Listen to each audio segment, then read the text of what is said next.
icône de son époque, Véronique Sanson est une chanteuse légendaire de la scène française. Un succès qu'elle a bâti avec ses nombreux tubes, mais aussi ses diverses histoires de cœur qui ont passionné le public.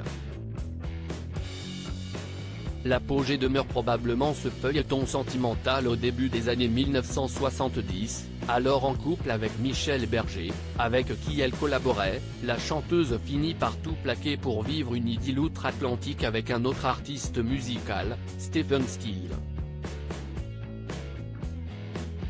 Un épisode marquant sur lequel la star a elle-même pris la parole dans l'émission 20h30 le dimanche, diffusée hier, 5 mars 2023, sur France 2. À ce sujet, elle explique « J'aimais la sauvagerie, le côté cow-boy, texan et surtout le talent de Stephen Stills », note de la rédaction. J'étais aussi admirative de Michel Berger. Mais il me manquait peut-être quelque chose.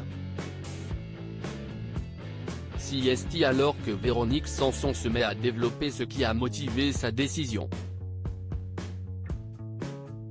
Je trouvais que c'était trop sage. Alors que si vous saviez comment je l'aimais. Si vous saviez. Mais je l'aimais aussi, l'autre. C'était nouveau, c'était une espèce d'éclair foudroyant. Et il fallait que j'y aille, développe-t-elle à ce propos. Deux personnes complémentaires, une décision qui a alors fait de nombreux remous, notamment auprès de l'opinion publique et de la presse spécialisée de l'époque. En effet, nombre d'admirateurs de Véronique Sanson n'ont pas compris ce revirement. De quoi laisser pas mal d'amertume, encore aujourd'hui, à la chanteuse. J'étais furieuse qu'on n'ait pas le droit, que ce ne soit pas normal, qu'on puisse vivre, qu'on puisse aimer deux personnes en même temps, qui sont complètement complémentaires, conclut-elle à ce sujet. Après cet événement très suivi, elle finira par se marier avec Stephen Stills le 14 mars 1973 à Guildford, en Angleterre, devant de très prestigieux invités. Véronique Sanson a par la suite vécu aux États-Unis, dans le ranch de son ancien mari.